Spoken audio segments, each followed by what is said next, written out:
Добри новини! Dacia има нов модел. При това не един, а цели три. Имаме нов Logan, ново Sandero и Sandero Stepway, което е малко по-повдигната версия на стандартният автомобил. Защо да са добри новините? Защото в миналото Sandero предлагаше изключително много за парите си. Дали е така и с новия модел, ще разберем днес. Всъщност ние вече знаем и затова сме тук, за да ви покажем и на вас. Автомобилът бе изключително успешен, продаден е над 2,1 милиона пъти, най-продаваната кола в Европа на частни клиенти, което може би значи, че изключва корпоративните поръчки, и от тях версията Stepway е 65%, което означава над 1,3 милиона екземпляра. Първото поколение от 2007, второ от 2012 и актуалното това от 2020 година, след средата повече към края, чисто нова кола, която ще ви представим в детайли. Като размери автомобилът е горе-долу колкото беше и преди. Дължината му е 4,1 метра, височината е 1,60 м, а междуосието е 2604 мм или 2,6 метра. Грубо казано е колкото Ford Fiesta, само че предлага адски много вътрешно пространство, но за това след малко. Виждате, че дизайнът е изцяло нов. Мен лично много ми хареса този капак, как е оформен. Ще кажете, че отвътре работи някакъв велсмак. LED фарове, което също е новост. Абсолютно всички версии на автомобила идват с диодни фарове, като вижте формата им. Ми напомня до някъде Ради каза на Audi Q7, нали така? Q8. Между другото и цветът, който е Атакама, доплатен е 490 лева. Тук имаме изпълнение в топ версията, която е комфорта. Базовата Essential може да си я вземете също в цвят по избор, стига той да е бял. Тук имате Y-образни елементи, нормални кружки за мигачите, като е важно да се каже, че не са билет, т.е. дългите не са диодни, но това няма значение, защото късите светят с около 30 няколко процента по-добре, което е важно за всички, защото караме повече на къси. Емблемата Dacia и надпис Stepway, което е отличителен белег на въпросната версия, която всъщност е по-висока с около 4 см от стандартното изпълнение. Имате фарчета за мъгла, решетка, а тук имате сензор, защото абсолютно всички модификации идват серийно с система за аварийно спиране, което също е обогатило модела като опции, по-скоро като съдържание и елементи за сигурност. И също така при Stepway имате такива защитни кори или по-скоро елементи, напомнящи метал в предната и задната част, както и арките на калниците са в небоядисана пластмаса, за да изглежда колата по-мускулесто. Виждате колко симпатично изглежда колата отстрани, а джантите може да се излъжете, че са лети, но всъщност не са, защото стандартно идва с 15-инчови стоманени или 16-инчови пак стоманени за нашата по-висока топ версия, но по такъв начин са оформени колелата, че тасовете отгоре пасват така, че да излъжат клиентите и т.е. да ни излъжат нас, че са лети. Ако искате лети обаче, може да доплатите за 16 срещу 590 лева. При базовото тези огледала са черни, а тук са в въпросният Атакама готин цвят. Нещо, което много ми допада. Базовото изпълнение също на Stepway специално. Получавате рейки на покрива, но тук при нашето, което е комфорт, имате апгрейднати или по-интересни и хитри рейки. Лично аз за пръв път виждам такива, защото ако отворите тези капачета и си носите ключ еврейска звезда, не съм сигурен с какъв размер, може да ги откачите и да ги монтирате напречно на покрива. За пръв път виждам такова нещо и по този начин получавате напречни рейки, без да сте ги доплащали, и може да си монтирате отгоре кутия за багаж, за скили, за каквото искате. Същите може да си вземете и при базовото оборудване, ако доплатите 190 лева. Също опция, освен че дръжките са в цвета на купето при нашата версия, и това бутонче, то е част от системата за безключово влизане. Ето такава карта, може би си спомняте, виждали сте ги при Рено преди години. И всъщност това е най-скъпата опция при Dacia. Всъщност тя не е само опция, ами е цял пакет. Освен безключово влизане, с нея получавате електрическа ръчна спирачка, паркинг спирачка, която не е ръчна, както казаха, електрическа, и регулируема по височина шофьорска седалка, както и подлакътник с пакет за съхранение. Наистина е много удобно. Единственото, което ме дразни е, когато се отдалеча от колата, тя се заключва, което е супер, и издава ето такъв звук бип-бип, което е като пътния бегач, Спас каза като едно време влакчетата.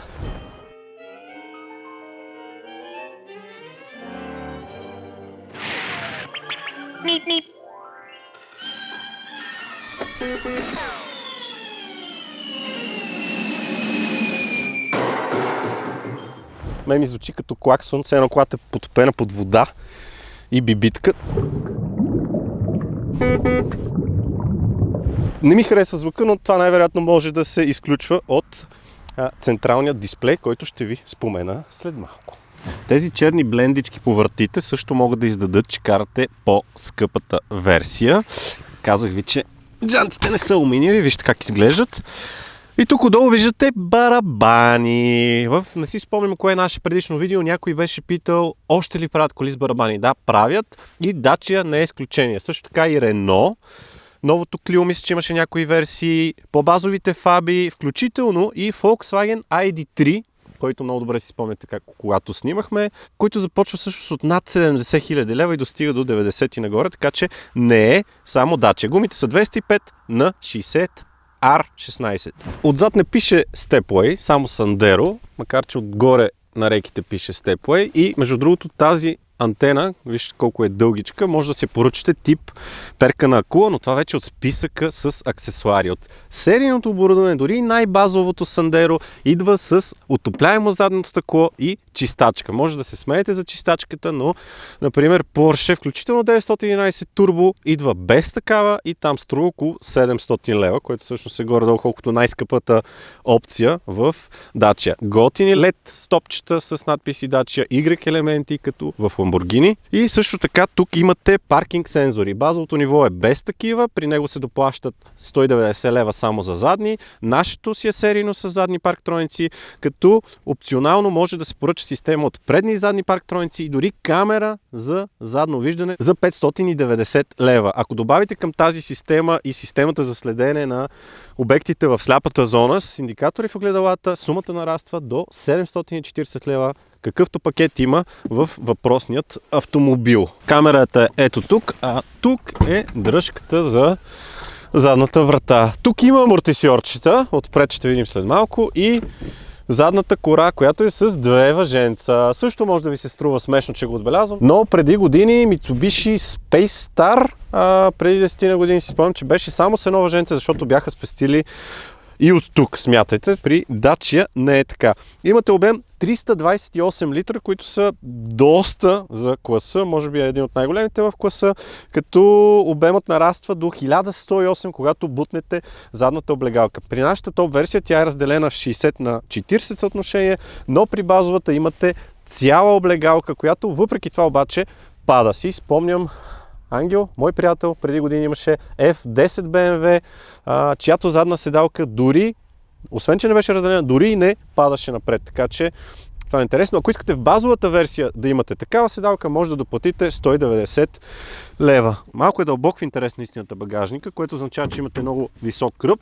И това може да ви затрудни, когато повдигате по-тежки предмети, но да, че имат каталог с аксесуари, в който може да видите една постелка, която покрива този ръб, така че това не е проблем. Отделно, ако доплатите още 190 лева, в този автомобил много от опциите са точно толкова, получавате и разделение на багажника, което образува двоен под. Тук имате куки, за да закачате турбички за пазар, например, криката от тази страна, а от тази страна също е куката за тегляне. Имате 4 точки за закачане на мрежа и различни други приспособления за осигуряване на багаж. А тук отдолу имате пълноразмерна резервна гума с стоманена джанта. Тя е и при нашето оборудване, дори идва и при базовото ниво. Единствено нямате такава, ако сте си взели версията с LPG, защото на нейно място е разположена бутилката за газ. Тя е с обем 50 литра, но реално се пълни до 40 от съображения за сигурност. За нея ще ви кажа сега.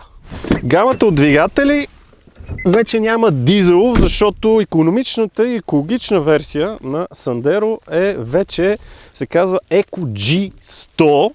Виждате, че няма амортисьори. Поздрави за всички, които се интересуват и питат. На практика цялата гама е съставена от 1-литров мотор, 3-цилиндров в различни версии.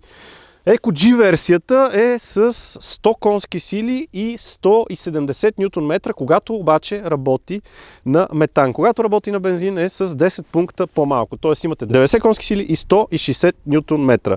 TCE 90 версията е точно тази, в случая снабдена с CVT скоростна кутия, автоматична, безстепенна, и тук двигателят генерира 90 конски сили и 140 Нм. Този мотор обаче може да се вземе и в версия с 6 степена механична скоростна кутия, като там е със същата мощност 90 конски сили, но въртящия момент е вече 160 Нм. Най-вероятно тук е намален заради CVT-то. Версията на газ също е с 6 степена механична скоростна кутия, а ако не е в изпълнение Stepway, а е нормалното Sandero, може да се вземе дори още по-базов агрегат, този, но без турбина. Там мощността е 65 конски сили, а скоростната кутия е 5 степена механична. Интересно е, че LPG версията може да изминете с нея около 1300 км по данни на Dacia, защото комбинирате 40 литра в бутилката с 50 литра бензин в резервоара. Виждате как е опростено всичко, дори нямате кора отгоре. Тук виждам турбината и това нещо е интересно, защото е един от тампоните, стабилизиращите на двигателя. Dacia казва, че са подобрили системата за закачане на мотора към купето, за да изолират мотора и да има по-малко вибрации. Също така стандартно колата идва и с кора под двигателя, което не се среща при всички нови автомобили. Спомням си, например, Honda CR-V, нямаше абсолютно нищо отдолу и така като погледнеш, виждаш отдолу пода. Нищо, че колата не е лоша. Задната врата се отваря почти на 90 градуса, което улеснява влизането. Затварям я. И по отношение на мястото за краката. Първи тест, ходилата мога да си ги пъхна под предната седалка, която ви казах, че за нашата версия се регулира и по височина, което е добре. И имам около 4-5 пръста, при положение, че е нагласена за моя начин на шофиране, което е супер. Място за главата, при облегната глава назад имам 3 пръста, което също е окей, и настрани също се чувствам добре. За нашата версия имате и задни електрически стъкла, докато базовата е с ръчки и в случая се свалят не изцяло додолу. Това е редно да се отбележи. Имате 2 джобчета, не едно, защото понякога спестяват, и тук има някаква бележка, която пише Front Backrest Work. Това е нещо ново, защото това също е чисто нова. Тук имате 12 волтов източник, нямате нито дюзи за климатика, нито USB-та, но не сме го и очаквали. Очаквах може би подлакътник, но такъв няма. Дали се предлага или не, коментирайте отдолу под видеото за новото Sandero. Имате гърбица на пода, която е минимална, обаче при сядане в средата отново имам 3 пръста. Ако седнат двама души до мен, ще може да се превозиме, но естествено няма да ни е от най-комфортните возения в живота. И друго, което ми направи впечатление, тези елегантни подглавници, вижте как са извити, като при Volvo. Как е обаче ситуацията на първия ред, където ще седите през повечето време? Най-вероятно, ако сте си купили вие колата. Голям плюс за шофьорската позиция е това, че Sandero е получило ето тази функционалност волана, да може да се регулира навътре и навън, т.е. колко да е далеч от вас, освен нагоре и надолу, защото предходното поколение нямаше тази функция. Това обаче е опция, или по-скоро е стандартно за нашето ниво на оборудване, докато при базовото я няма. А и тук също виждате как Dacia са облагородили салона, защото обикновено търсят твърди пластмаси в колите, които тестваме, но те обикновено са над 50, 60, 70 хиляди лева. Тук, когато говорим за този ценови клас, не очаквам меки повърхности, но вижте, с този текстил ситуацията е доста по-добре. Тук имате цвят като на екстериорния, макар че мисля, че при абсолютно всички комфорт версии с този цвят, и тук също седалките са много готини, тапицерията е чувствително по-качествена от преди, с надпис Stepway, отново тези оранжеви елементчета. Класически уреди, обортомер, скоростомер и дисплейче, което е серийно между двете скали. Нещо, което ми харесва, е подредбата на самия интериор. Имате USB изкарано тук горе и тук долу. Колата се предлага с 3 типа мултимедия. Базовата система се казва Dacia Media Control. Оттам нататък отивате на Dacia Media Display, което е ето този таблетообразен LCD екран цветен, който е с диагонал около 20 см. Той се доплаща, ако си вземете най-базовата версия, около 490 лева. Тук обаче Dacia Media Navigation, което означава, че имате и функция навигация. Тя се доплаща допълнително още 250 или 400 нещо лева, в зависимост дали картата ви е само за България или за Европа. Тя обаче според мен не ви е толкова наложителна, защото стандартно винаги имате свързано с Android Auto и Apple CarPlay. Ето имате интеграция на смартфон. Нямате много функционалности в интерес на истината, но системата работи добре, имате всичко, което ви е нужно. Най-базовите неща е добре интегрирано по някакъв начин, според мен, в таблото. Това, което не ми харесва е, че мога да регулирам звука само чрез тъч повърхност, но от Dacia имат този контролер, който е известен и от Renault. Тук може песните напред-назад, плюс-минус, mute, mode, което са ви режимите и естествено да сменяте станции с това въртящо се колелце. Old school система, но работи доста добре и се свиква бързо с нея. Имате и круиз контрол на волана, който преди години беше тук долу при Renault и при Dacia. Мисля, че вече е тук и той е сериен за абсолютно всички изпълнения, което също е стъпка нагоре. Контрола на климатика не е в дисплея, което е супер, но не съм и очаквал тези врътки, така да ги нарека, съм ги представил вече няколко пъти. Мисля, че в Дъста бяха същите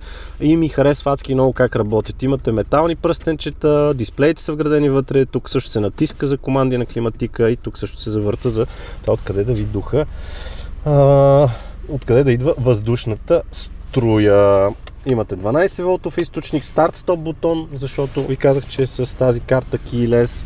USB-то ви го показах, място за съхранение тук, което е удобно, стандартно две поставки за чаши, електрическата ръчна и подлакътничето, което честно казвам е малко скромничко и не се мести напред-назад, но за моята височина е окей. Тук вътре имате пространство за съхранение. Джобовете побират бутилка литър и половина, малко трябва да я убедя, за да влезе, но въпреки това става. Виждате, че имате и хромирани дръжки на вратите, които при базовото ниво на оборудване имате предвид, че са в черно. Що се отнася до жабката, средно голяма, пълна с книжки. Също е доста дълбока. Също голяма новост по отношение на сигурността е ето това нещо тук, SOS бутончето, т.е. имате интегрирана система за аварийна помощ, което е стъпка нагоре по отношение на сигурността.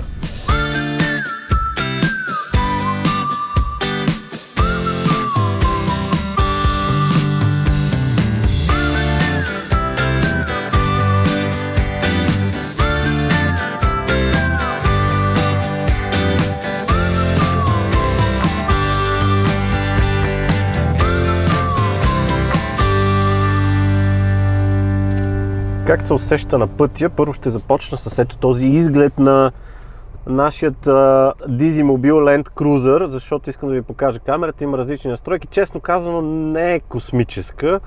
Доста fish eye дава образ, но пък я има, което е добре, се предлага и освен това има такива guiding lines или линии, с които да се водите. Тук отивам на D на CVT трансмисията, защото имате и L, което е като понижаващи предавки се едно симулира за по-трудни ситуации, може би за извън пътя, макар че колата е на предно предаване, за тези, които не знаят, и споменах, че клиренсът е 201 мм с около 4 см по-голям от този на стандартното Sandero, което не е Stepway. Но Dacia уточнява, че когато се качат няколко човек в колата, пада до 170 и нещо, но това няма никакво значение. По отношение на видимост имате окей огледала, споменах ви за системата за следене на мъртвата зона, което всъщност е готино, и задното стъкло е сравнително окей, така че имате видимост и натам камерата ви я споменах. По отношение на маневреност, карах и колата в града, доста е маневрена, 10,4 метра е диаметъра на завой, и от Dacia каза, че воланът се върти с 36% по-лесно от преди. Лично аз не си нося уредът за измерване на лесност на въртене на волана, но мога да кажа, че колата се кара супер лесно и стабилността в завоя също е подобрена, защото освен, че е преработено качването, самата следа отпред и отзад е с 4 см по-широка, което естествено колата стъпва по-стабилно. За директност не мога да говоря при този тип автомобили, особено при Sandero, но истината е, че по-информативен е, по-ви дава информация какво се случва с предницата, отколкото при предходното поколение. Самият волан не казах, че Dacia го водят soft touch. На мен лично не ми е съвсем soft, така да се каже. но кожата е готина и може да си го вземете и в базовото ниво срещу 190 лева. Както и казах, в тази кола много неща са по 190 лева. По отношение на комфорт, вози доста комфортно. Окачването е псевдо Макферсън отпред, каквото и да означава това, и отзад е твърда града, също каквото и да означава това. Също си имам представа, но да не навлизаме в подробности. Колата се наклонява в завой осезаемо, но не прекалено и в общи линии ви провокира да карате комфортно и спокойно. Именно това е идеята на този автомобил. Не очаквайте динамика от Sandero, защото виждате и гамата от двигатели каква е. В случая ви казах 90 конски сили, 140 Нм, защото е CVT-то, да го щади него. Ускорението от 0 до 100 е 14,2 секунди, което далеч не е малко. В интерес на истината при натискане се усеща малко по-бърза. Ако я вземете в изпълнение с ръчни скорости, там е с 160 Н и пада на около 12, но абсолютно достатъчно. И освен в града, колата е окей на магистрала. Карах я вчера и по Тракия и е по-тиха от преди. Отдаче казват между 3 и 5 децибела, примерно по-тиха, мен това не ме интересува като децибели. Идеята е, че наистина осезаемо по-тиха от преди, защото има допълнителна шумоизолация, но отново не е на нивото на шумоизолацията на някои модели, които са по-скъпи или дори двойно по-скъпи, а със сигурност не е като в Golf. Пак се чува повече, отколкото в някои други автомобили, но с крайна сметка Dacia са подобрили нещата. Много по-рафинирана е колата. Наистина е космически напредък спрямо предходното поколение. Аз наистина съм учуден. Бях чел някои неща, колата отнесе няколко награди, гледах различни видеа, но когато я покарах вече втори ден и съм изненадан наистина, че вече не е съвсем просто ето да, но тя нали знаеш, че струва толкова пари. Наистина е много повече кола, отколкото беше преди. По отношение на CVT-то по принцип не харесвам такъв тип скоростни кутии, но на тази кола и приляга. Тя е нова като конструкция от групата Renault. Мога да си го позволя, защото са голяма и влагат в още други автомобили. Работи доста окей, нямате глизотийки като пера зад волана, не ви трябват особено при тази кола и нямате тук плюс и минус. Със сигурност има роботизирани версии в други автомобили, които работят доста по-кофти. Тази си е окей. Естествено при натискане за ускорение имате увеличение на звука, както се казва, но явно трансмисията е направена да симулира смяна на предавки, защото оборотомера все пак се мести и надолу, не само да застава на 4000 оборота и да шуми колата, така че това също ми допада. В общи линии доста комфортна като возия и е подобрена и по отношение на тишината. Разход на гориво 6,2 по официални данни за версията с CVT, като версията с ръчка е малко по-малко, тя е към 5 и нещо, в случая моята е 8,7, но както вече често казвам, по време на снимки не я караме в икономичен режим, спиране, тръгване, работа на място и така нататък. Но вчера положих доста усилие да го дигна разхода, нека така да го кажа по-меко, и повече от 8,2 не успях. Днес се дигна явно заради цикъла на снимки. Със сигурност може да паднете около под 8, 7, около 7, така че дори и градско, което е супер. Как седят нещата ценово? Базовото ниво, което е Essential, с 90 конски сили този двигател, турбобензин, само че с 6 степена механична скоростна кутия започва от 23 600 лева. Надграждането да получите и CVT е 2100 лева, а версията, която е с LPG, тя е около 25 000, всъщност 24 000 и нещо, за да бъда точен. Разликата между цените на двете нива на оборудване, т.е. еднакъв мотор с базовото Essential и нашето, което е комфорт, е 1800 лева. Също интересен елемент е това, че ако не искате степлей, т.е. ако не искате по-големи просвети, по-фенси броните и надписите и арките на калниците, защото на практика е същата кола, базовото Sandero е с около 2300 до 2500 лева по-скъп със съпоставим двигател. Там обаче имате една опция, която тук няма, да си го вземете с най-слабия мотор, атмосферния, 3-цилиндров, който е 65 конски сили, но честно казано въобще не ви го препоръчвам и всъщност се оказва, че по статистика много малко хора си взимат най-базовото Sandero. 1 на 100 всъщност си купува базово Sandero, хората търсят обикновено по-добрите двигатели, по-добрите нива на оборудване. Логан от своя страна, който технически е същия автомобил, само че е малко по-голям. Там багажника ви казах, че е с 200 литра повече имате малко повече пространство, между тук отзад имате 4 см повече място за краката от предходното поколение. При Logan нещата също са доста подобрени. Там вече сте между 20 000 и между 25 000 като цена, в зависимост от моторите и ниво на оборудване. Това говорим с ДДС. Ако си вземете базовото Sandero, което не е Stepway, с най-слабия двигател, без ДДС, излиза колкото едни керамични спирачки на Porsche в общи линии, така че така го разбирайте. Също видях и отметка 180 лева на месец лизинг, което е доста привлекателно. За да се ориентирате по-добре, защото е хубаво да се види и Logan и не Stepway версията, ще сложа линкове към ценовите листи, актуалните в момента към заснемане на видеото, в описанието под самото видео. Така че в общи линии заключение за колата, много повече кола от преди, подобрена е много повече, отколкото си мислех и не ми липсва нищо в това специално ниво на оборудване.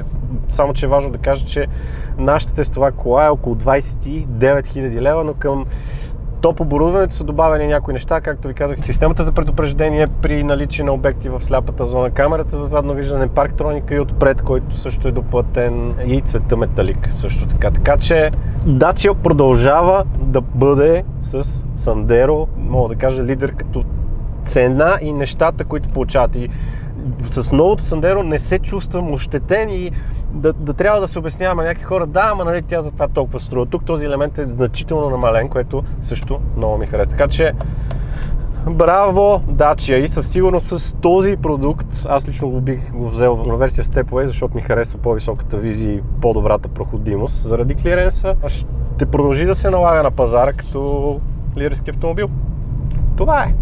Това е за сега. Благодаря ви, че гледахте и се абонирайте за канала, ако още не сте. Влизайте и в Instagram, там качваме различни сторита, както се казва, или по-скоро истории да го нарека, вече на български ще се опитам да го наричам.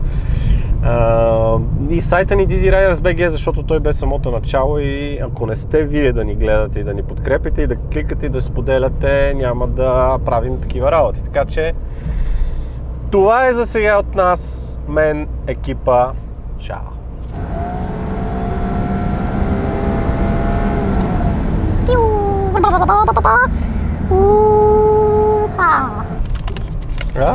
Фак. Как минах тук? Да, наистина комфортно.